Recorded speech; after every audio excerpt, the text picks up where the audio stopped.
अभी तक हम लोगों ने न्यूक्लियस का जनरल फंक्शन पढ़ लिया, अगर आप इतना भी लिख के आते हो देन इट्स इनफ, पर हम लोग थोड़ा सा और बात कर लेते हैं ताकि आपको कंटेंट ज़्यादा मिल जाए, ठीक है।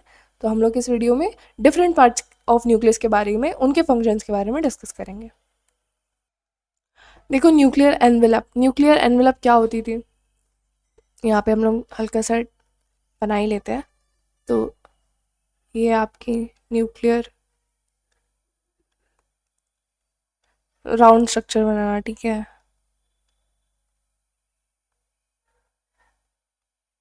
इनर मेम्ब्रेन आउटर मेम्ब्रेन होती थी, ठीक है। न्यूक्लियर पोर हो गए, मैं वो नहीं करूँगी, मतलब सबको लेबल नहीं करूँगी, आप खुद ही समझो, ठीक है। ये न्यूक्लियोलस हो गया, ये आपका क्रोमाटिन हो गया, ठीक है। ये न्यूक्लियस के बारे में हम लोग स्ट्रक्चर दिखा गया था। न्यूक्लियर एनवेलप क्या होती है, आउटर मेम्ब्रेन, इनर मेम्ब्रेन और लैमिनल लेयर होती है, या आप कहते हो लैमिन प्रोटीन्स की लेयर होती है, ठीक है, उसमें लैमिन प्रोटीन होते हैं। तो न्यूक्लियर एनवेलप क्या करती है, ये सेपरेट करती है न्यूक्लियर कंटेंट को फ्रॉम साइटोप्लाज्म। ऑब्वियसली यहाँ पे साइटोप्लाज्म प्रेजेंट होगा, तो ये न्यूक्लियस के कंटेंट को, जैसे जो भी क्रोमैटिन न्यूक्लियस जो भी कंटेंट्स अंदर के हैं उनको साइटोप्लाज्म पे अलग रखती है। Protects the genetic material that is DNA, उसको प्रोटेक्ट करती है। Maintains the shape of the nucleus, ठीक है, एक शेप होना चाहिए न्यूक्लियस का, जैसे राउंड शेप होना चाहिए, तो वो उसको मेंटेन करती है। Regulates exchange of materials between nucleus and cytoplasm, हाँ, तो आउटर मेम्ब्रेन और इनर मेम्ब्रेन जनरली आप देखते हो कि न्यूक्लियर पोर वो काम करता है कि लाइक मटेरियल्स का एक्सचेंज कराता है। तो आप उस न्यूक्लियर एनवेलप में न्यूक्लियर पोर भी आ जा रहा है, ठीक है। तो outer membrane is continuous to endoplasmic reticulum, ये बहुत ही इंपॉर्टेंट पॉइंट है, ठीक है। एंडोप्लाज्मिक रेटिकुलम मैंने ये बताया था ना कि ये ऐसे एंडोप्लाज्मिक रेटिकुलम से कंटिन्यूस में रहता है। थोड़ा सा अच्छा डायग्राम बना लेना, ठीक है। फिर हम लोग बात करते हैं न्यूक्लियर पोर्स की। न्यूक्लियर पोर्स क्या करते हैं, control movements of molecules in and out of the cell, ठीक है। लार्ज मॉलिक्यूल्स होते हैं तो एक्टिवली मूव करना पड़ता है, मतलब एटीपी देना पड़ता है, ठीक है, एक्टिव ट्रांसपोर्ट करना पड़ता है। ये क्या लिख दिया मैंने, एक्टिव एक्टिव ट्रांसपोर्ट करें। स्मॉल मॉलिक्यूल्स हो गए जैसे अमाइनो एसिड्स हो गया, कुछ प्रोटीन्स हो गए, कुछ न्यूक्लियोटाइड्स वगैरह हो गए, तो उनमें पैसिवली मूव कर सकता है, इन एंड आउट बोथ, ठीक है। पैसिव मूवमेंट हो सकती है, पैसिव ट्रांसपोर्ट हो सकता है। तो अलाउस ट्रांसपोर्ट ऑफ, देखो एमआरएनए का ट्रांसपोर्ट करा सकते हैं। देखो मैंने बताया ना डीएनए से आपका लाइक एमआरएनए बना, जीन एक्सप्रेशन हुआ, ठीक है। एक्सप्रेशन कब होगा, जब प्रोटीन बन जाएगा, तो मतलब अभी ट्रांसक्रिप्शन हुआ है, ठीक है, डीएनए से एमआरएनए बना। फिर राइबोसोमल सब यूनिट्स भी ट्रांसपोर्ट होती हैं, ये मैं आपको थोड़ी देर में बताती हूँ कि राइबोसोमल सब यूनिट कैसे होती है। वैसे हम लोग ने ये डिस्कस कर लिया है पहले ही राइबोसोम्स वाले चैप्टर में। फिर हम प्रोटीन्स की बात करते हैं, प्रोटीन्स भी होते हैं इसमें। फिर न्यूक्लियोटाइड्स भी ट्रांसपोर्ट हो जाते हैं। Maintains communication between nucleus and cytoplasm, ठीक है। न्यूक्लियोप्लाज्म की बात करते हैं हम। Nucleoplasm suspends chromatin and nucleolus, ठीक है, उसको रखता है उनकी पोजीशन पे। Contains enzymes required for DNA replication and transcription, जैसे कि कुछ एंजाइम्स होते हैं जो एक्टिवेट करते हैं या फिर वो कहते हैं कि नहीं अब नहीं करना है ट्रांसक्रिप्शन, ये वो, तो वो रेगुलेशन का प्रोसेस तो न्यूक्लियस कराता ही है। तो कुछ एंजाइम्स होते हैं न्यूक्लियोप्लाज्म में, ठीक है, जो ये काम करते हैं। Provides medium for biochemical reaction inside the nucleus, ठीक है, कुछ फ्लूइड सब्सटेंस प्रेजेंट होते हैं, काफ़ी सारी चीज़ें प्रेजेंट होती है, तो एक स्मूथ बायोकेमिकल रिएक्शन हो सकता है, स्मूथ रिएक्शंस हो सकते हैं उसमें, ठीक है। अब हम बात करते हैं क्रोमाटिन की। क्रोमाटिन मैंने आपको बता ही दिया क्या होता है। स्टोर्स जेनेटिक इन्फॉर्मेशन, ठीक है। Control synthesis of proteins through gene expression, ठीक है, मैंने बताया ना जीन एक्सप्रेशन क्या है, डीएनए है। डीएनए से आप एक पर्टिकुलर जीन लिया, एक पार्ट, उसको जीन कहते हैं, उसको आपने रीड किया, आप क्या बनाए, mRNA, messenger RNA. This messenger RNA will go to what, ribosomes में जाएगा, राइबोसोम्स में जाके यहाँ पे टीआरएनए भी रहेगा, टीआरएनए हेल्प करेगा और ले आएगा अमाइनो एसिड्स, उसकी वजह से क्या बन जाएंगे आपके, अल्टीमेटली प्रोटीन्स बन जाएंगे, ठीक है। तो this is known as gene expression. फिर और क्या करता है chromatin, condenses to form chromosomes during cell division. कैसे कंडेंस होता है मैंने बता ही दिया है, हिस्टोन प्रोटीन्स प्रेजेंट होते हैं, ठीक है। और अच्छा देखो, जब भी डीएनए जो होता है,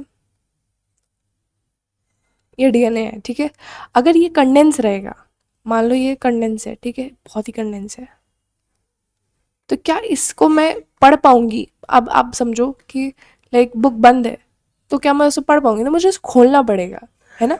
तो जब कंडेंस रहता है then this is called heterochromatin, heterochromatin,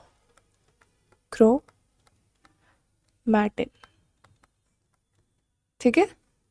और ये ट्रांसक्राइब, जैसे इसको इसका ट्रांसक्रिप्शन आप नहीं कर पाओगे, बंद है तो एमआरएनए बन ही नहीं पाएगा, तो ट्रांसक्रिप्शन नहीं हो पाएगा, तो मैं कह सकती हूँ ये इनएक्टिव होता है। इनएक्टिव इन द सेंस कि ये ट्रांसक्राइब नहीं हो सकता है। यहाँ पे मैंने लिखा है ना, हेटेरोक्रोमैटिन टाइटली पैक होता है तो ट्रांसक्रिप्शनली इनएक्टिव होता है। अच्छा, ये ट्रांसक्रिप्शनली इनएक्टिव क्यों होता है? क्योंकि तो इसमें मिथाइल ग्रुप लगा होता है, एक मिथाइल ग्रुप आके मिथाइलेशन हो जाती है, जिसकी वजह से ये सब जो स्ट्रैंड्स होते हैं वो काफ़ी मतलब पास पास में आ जाते हैं और अब वो ट्रांसक्राइब नहीं हो सकते। पर इफ़ मैं एसिटाइलेशन कर दूँ, एसिटाइल ग्रुप लगा दूँ, तो ये जो जैसे एक साइड है, जैसे यहाँ पे तो डीएनए से नॉर्मली रैप है, मैंने एसिटाइलेशन कर दी, कुछ जगह पे एसिटाइल ग्रुप लगा दी, अब ये देखो ये स्ट्रैंड्स खुल गए, बाकी के स्ट्रैंड्स वैसे ही हैं। तो ये जो स्ट्रैंड खुल गया, this is known as euchromatin, and this is active and it can perform transcription। इससे मैं पढ़ सकती हूँ और इसका mRNA बन सकता है, mRNA बन जाएगा। तो यहीं पे लिखा हुआ है कि दो टाइप के आपके क्रोमैटिन आपको देखने को मिल सकते हैं। यूक्रोमैटिन जो लूजली पैक्ड होते हैं, ट्रांसक्रिप्शनली एक्टिव हो जाते हैं वो, और उसमें कौन सा ग्रुप होता है जो मतलब इसको ट्रांसक्रिप्शनली एक्टिव करता है? एसिटाइल ग्रुप लगा होता है, तो ठीक है, एसिटाइलेशन होती है उसमें। हेटेरोक्रोमैटिन के लिए मिथाइलेशन होती है जो कि वो उसको इनएक्टिव बता देती है, मतलब बना देती है कि लाइक अब वो इनएक्टिव हो जाता है फॉर ट्रांसक्रिप्शन, क्योंकि वो क्लोजली पैक्ड हो जाता है। आई होप आपको ये बात समझ में आ गई होगी। फिर हम बात करते हैं न्यूक्लियोलस की, लास्ट पार्ट जो आपका है डेंस पार्ट होता है, ठीक है, न्यूक्लियस के अंदर। It synthesises ribosomal RNA, that is RNA assembles ribosomal सब यूनिट्स। तो देखो क्या होता है कि डीएनए होता है, ठीक है, इसके अंदर डीएनए होता है, डीएनए बनाया आपका एमआरएनए, ठीक है, ये बना एमआरएनए। ये एमआरएनए क्या करेगा? It will move out from nuclear pore और ये जाएगा राइबोसोम्स के पास, चाहे वो बाउंड राइबोसोम्स हो सकते हैं या वो लाइक फ्री राइबोसोम्स भी हो सकते हैं। ये एमआरएनए जाएगा राइबोसोम्स के पास, ये बनाएंगे, लाइक इसको पढ़ेगा, ठीक है, ये बनाएगा अब सब यूनिट्स।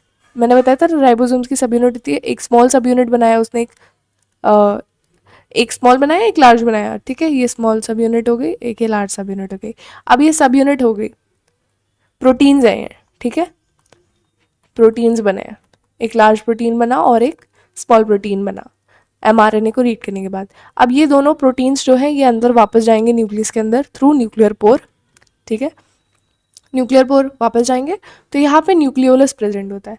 ये न्यूक्लियोलस के पास जाएंगे, वहाँ से ये लोग, क्योंकि न्यूक्लियोलस आपका सिंथेसाइज कर रहा है क्या? राइबोसोमल आरएनए, ठीक है, तो राइबोसोमल आरएनए और ये वाले जो प्रोटीन्स है, सब यूनिट्स वाले प्रोटीन है, ये दोनों मिलके आरएनए प्लस जो सब यूनिट्स है ये साथ में मिलके बना लेंगी क्या? राइबोसोम्स। अगर आप राइबोसोम्स वाले चैप्टर पढ़ोगे तो आपको पता है कि ribosomes are nothing, they are ribonucleoprotein, ठीक है। तो ये राइबोसोमल आरएनए और प्रोटीन सब यूनिट क्या है? प्रोटीन्स ही तो है, ये इनसे मिलके बनी होती है। These subunits later move to cytoplasm for and form ribosomes for protein synthesis। तो ये जो सब यूनिट्स हैं ये आई राइबोसोम्स के साथ जुड़ गई, राइबोसोम बना ली। अब ये राइबोसोम्स जो होता है ये भी न्यूक्लियस को लीव कर देगा और साइटोप्लाज्म में चला जाएगा, चाहे तो ये एंडोप्लाज्मिक रेटिकुलम से स्टिक कर जाएगा या तो ये फ्रीली साइटोप्लाज्म में मूव करेगा, ठीक है। और इसका काम क्या होगा? राइबोसोम्स का काम क्या होता है? दे आर प्रोटीन फैक्ट्रीज, तो ये क्या बनाएंगे? प्रोटीन बनाएंगे। So this was all about your functions. मैंने काफ़ी कुछ कंटेंट आपको दे दिया है, तो इसमें से सब कुछ लिखने की ज़रूरत नहीं है, पर जितना आपको समझ में आ रहा है आप टॉपिक वाइज उतना लिख सकते हो, ठीक है। Thank you.